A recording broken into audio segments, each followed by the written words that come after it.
Hello dear student, welcome to our channel teachers creator.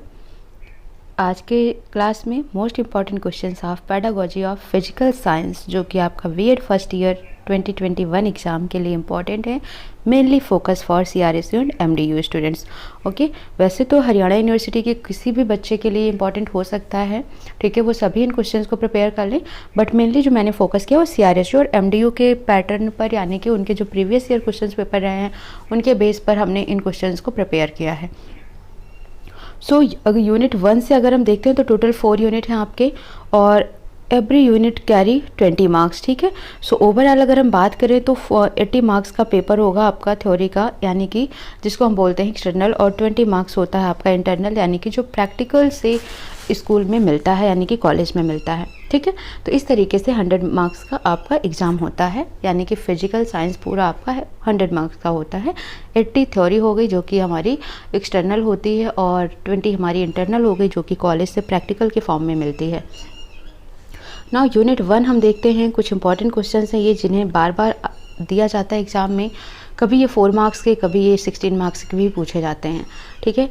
Explain the concept, nature and scope of physical science in detail, discuss it place in the school curriculum.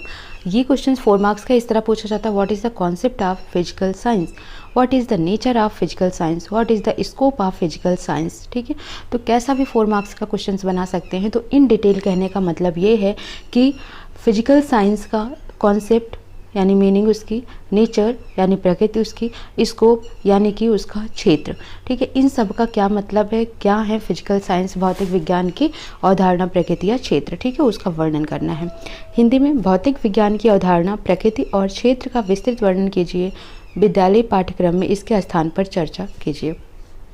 So question number 1 हमने देख लिया। Now question number 2 है, differentiate between AIIMS and objective.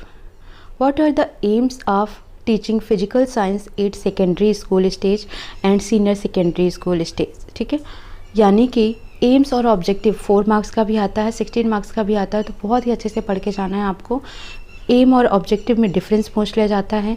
M का हमारे senior secondary school या secondary school में, ठीक है, क्या इसका यूजेज है।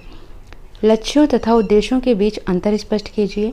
माध्यमिक स्कूल स्तर तथा उच्च माध्यमिक विद्यालय स्तर पर भौतिक विज्ञान शिक्षण के क्या उद्देश्य हैं।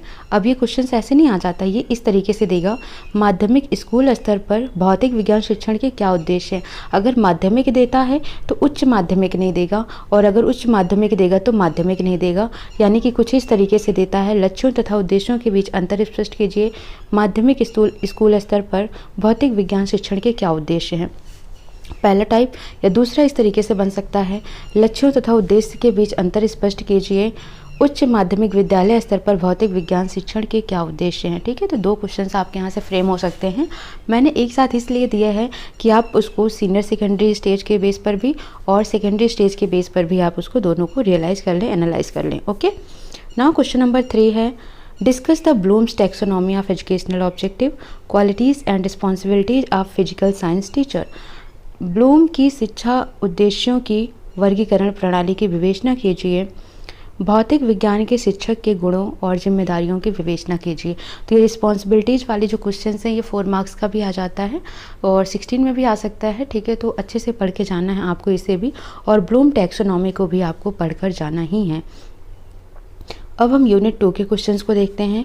Right notes on. अब यहाँ पर मैंने 3-4 मेथड्स दिए हुए हैं, इन मेथड्स में से कोई सा भी आ सकता है। जैसे प्रोजेक्ट मेथड क्या होता है, प्रॉब्लम सॉल्विंग मेथड क्या होता है, लेक्चर कम डिमॉन्स्ट्रेशन मेथड क्या होता है। साथ ही साथ इनकी मेरिट्स और डिमेरिट्स आती हैं। जैसे 4 मार्क्स का आएगा तो प्रोजेक्ट मेथड आ गया, प्रॉब्लम सॉल्विंग आ गया, लेक्चर कम डिमॉन्स्ट्रेशन आ गया, यानी कि सिंपली कोई एक आ जाएगा। लेकिन 16 मार्क का आएगा तो बोल देंगे what is the project method, describe it's merit and demerits of all teaching skill in physical science, ठीक है। तो इस तरीके से क्वेश्चन बन सकता है आपका।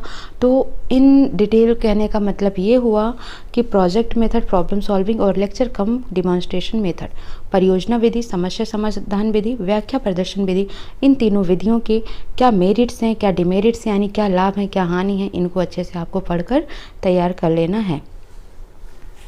नाउ क्वेश्चन नंबर 5 देखते हैं। What do you mean by micro teaching? Explain any two like skill of questioning, skill of explaining, micro teaching skill along with their components in detail. Question आपका ऐसे बनता है कि माइक्रो टीचिंग की meaning क्या है क्या ये माइक्रो टीचिंग। साथ ही साथ कोई एक स्किल के बारे में पूछ लेगा, जैसे skill of questioning, skill of explaining, ठीक है। तो किसी एक माइक्रो टीचिंग स्किल पर आपको डिटेल में लिखने के लिए बोल देगा कि उसके क्या कंपोनेंट्स है, उसको डिटेल में लिखें। सूक्ष्म शिक्षण से आप क्या अभिप्राय है, आपका क्या अभिप्राय है? किन्हीं दो जैसे प्रश्न कौशल और व्याख्यान कौशल के सूक्ष्म शिक्षण कौशलों का उनके घटकों सहित विस्तृत वर्णन कीजिए। Next question number 6, right short notes on. ठीक है, शॉर्ट नोट्स लिखने को आ सकता है, जैसे ई टीचिंग ऑफ फिजिकल साइंस, भौतिक विज्ञान की शिक्षा क्या है। Need of physical science laboratory, भौतिक विज्ञान प्रयोगशाला की आवश्यकता क्या है। इंपॉर्टेंस ऑफ साइंस ट्रिप, विज्ञान ट्रिप्स का महत्व क्या है। एंड साइंस एग्जीबिशंस यानी विज्ञान प्रदर्शनी क्या है। तो इन 4 टॉपिक्स को पढ़ लेना, एज अ शॉर्ट फॉर्म में आ सकते हैं ये लिखने के लिए। यूनिट 3 से क्वेश्चन नंबर 1 लेते हैं, यानी कि क्वेश्चन नंबर 7 होगा। What is the difference between content analysis and pedagogical analysis. देखो ये टॉपिक तो आप ऐसा तैयार करना कि आपके 2 सब्जेक्ट होते हैं, जैसे कि आप मान लो मैथमेटिक्स लिया है और साइंस लिया है, तो दोनों में ही कंटेंट एनालिसिस क्या होते हैं, पेडागोजिकल एनालिसिस क्या होते हैं, ये दोनों ही क्वेश्चन इंपॉर्टेंट हैं। तो ये ऐसा तैयार करना कि दोनों ही सब्जेक्ट के लिए चल जाएं, ठीक है। तो explain the process of pedagogical analysis in detail. तो डिफरेंस याद रख देना है कि कंटेंट एनालिसिस और पेडागोजिकल एनालिसिस में क्या डिफरेंस है, या फिर आपसे ऐसा पूछा जा सकता है कि डिफरेंस हो सकता है, और एक दे सकते हैं कि describe content analysis and pedagogical analysis, ठीक है। तो इस तरीके से भी दे सकते हैं। तो आपको दोनों ही पॉइंट समझने हैं कि कंटेंट एनालिसिस यानी कि विषय वस्तु विश्लेषण और शैक्षिक विश्लेषण में अंतर क्या है, और शैक्षिक विश्लेषण की प्रक्रिया का विस्तृत वर्णन कीजिए। एक तो ये टॉपिक आपको 100% तैयार करके जाना है। Next, do pedagogical analysis of any one topic, किसी एक विषय का शैक्षिक विश्लेषण कीजिए।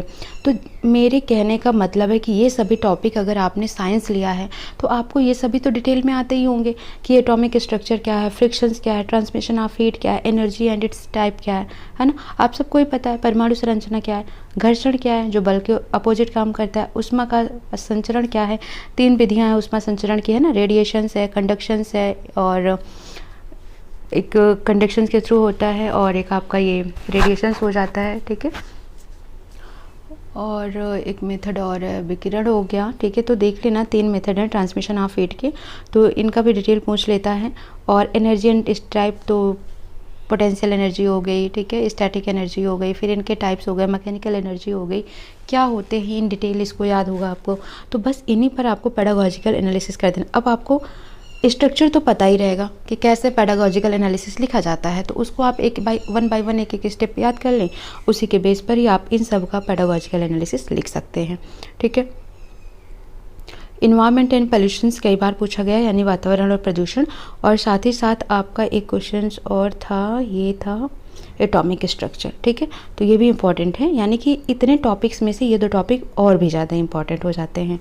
Water as universal solvent, magnetism, पानी एक सार्वभौमिक विलायक है, चुंबकत्व, वातावरण और प्रदूषण, तो ये सभी कुछ टॉपिक हैं जिन पर आपको पेडागोजिकल एनालिसिस लिखने को आ सकता है। क्वेश्चन नंबर 9 है यूनिट 4 से, 20 मार्क्स का क्वेश्चन होगा, ठीक है, यानी कि 16 का होगा, तो टोटल 20 मार्क्स का क्वेश्चन इस यूनिट से भी आएगा। Explain the principle and step in construction of an achievement test in physical science. तो अचीवमेंट टेस्ट क्या होता है मैंने आपको बता रखा है, उपलब्धि परीक्षण क्या है, तो ये भौतिक विज्ञान के टर्म में है, ठीक है। तो ये आपका मैथमेटिक्स होगा, वहाँ भी पूछा जा सकता है, भौतिक विज्ञान में भी लर्निंग और टीचिंग में भी। तो अच्छे से पढ़ के जाना कि अचीवमेंट टेस्ट है क्या। असेसमेंट फॉर लर्निंग में भी पूछा जाता है अचीवमेंट टेस्ट, ठीक है। तो भौतिक विज्ञान के शिक्षण में उपलब्धि परीक्षण की रचना के सिद्धांतों तथा पदों का वर्णन कीजिए। क्वेश्चन नंबर 10 है, explain the measurement, evaluation, grading and examination and it's type. यहाँ पर ये टाइप भी कर लेना, मैं इसको टाइप करना भूल गई, ठीक है। मापन, मूल्यांकन, श्रेणीकरण व परीक्षा तथा उसके प्रकार की व्याख्या कीजिए। क्वेश्चन आपका 4 मार्क्स कैसे बनता है, तो क्वेश्चंस आपको कैसे भी दे सकते हैं, जैसे type of evaluations, concept of measurement, concept of examination, concept of evaluations, ठीक है, type of examination, type of measurement, type of evaluation, तो ये 4 मार्क्स के बन सकते हैं। तो कुल मिला के आपको ये क्या है, इनके मीनिंग और इनके टाइप जरूर पढ़ना है। What do you mean by objective type test? Explain the characteristic and advantage of objective type test। बहुत इंपॉर्टेंट क्वेश्चन से मैं बता रही हूँ, BEd first year BEd second year दोनों ही स्टूडेंट्स के लिए बहुत इंपॉर्टेंट टॉपिक होता है, हर एक एग्जाम में पूछ लेते हैं ये, ठीक है। वस्तुनिष्ठ परीक्षाओं का क्या अर्थ है? वस्तुनिष्ठ परीक्षाओं की विशेषता तथा गुणों की व्याख्या कीजिए। ऑब्जेक्टिव टेस्ट वही होते हैं, ठीक है, जो fill in the blanks type के होते हैं, रिकॉल टाइप के होते हैं और एमसीक्यू बेस्ड होते हैं, मैचिंग, ठीक है, इस तरीके से वो हमारे ऑब्जेक्टिव टाइप टेस्ट होते हैं। तो बहुत ही बेनिफिट हैं इसकी। Difference between formative and summative evaluation in detail, ठीक है, जैसे हमने अभी आपसे पूछा what are the type of evaluation, there are 2 type, formative and summative evaluations. तो इस तरीके से निर्माणात्मक और रोगात्मक मूल्यांकन में अंतर स्पष्ट कीजिए। नेक्स्ट है right short notes on indicator of quality learning, गुणवत्ता अधिगम के सूचक, कॉन्सेप्ट ऑफ टेस्ट यानी परीक्षण की अवधारणा क्या है। तो इतने टॉपिक, टोटल क्वेश्चन 13 हैं आपके, ठीक है, जिन्हें आपको तैयार करके जाना है एग्जाम में, ताकि आप बेस्ट से बेस्ट मार्क्स स्कोर कर सकें। और हेल्पफुल हो रहा है आपको थोड़ा बहुत भी, तो प्लीज़ अगर आपका मन करे तो वीडियो को लाइक, शेयर, सब्सक्राइब और कमेंट भी ज़रूर कर दें, ठीक है। सो ऐसे ही आप लाइक शेयर सब्सक्राइब करते रहें और हम आपके लिए वीडियो लेकर आते रहेंगे, ठीक है। So all the best, join our Telegram channel for PDF teachers_creator, ठीक है, इस पर जाकर आप ज्वाइन कर सकते हैं। सो मिलते हैं नेक्स्ट सेशन में। क्या डिमांड है आपकी, कौन से सब्जेक्ट की पेडागोजी का क्वेश्चंस बनाए हम, बता दो उन्हें, तो नेक्स्ट क्लास में हम उसको अपलोड कर देते हैं। ओके, सो प्लीज़ कमेंट में। Thank you for watching.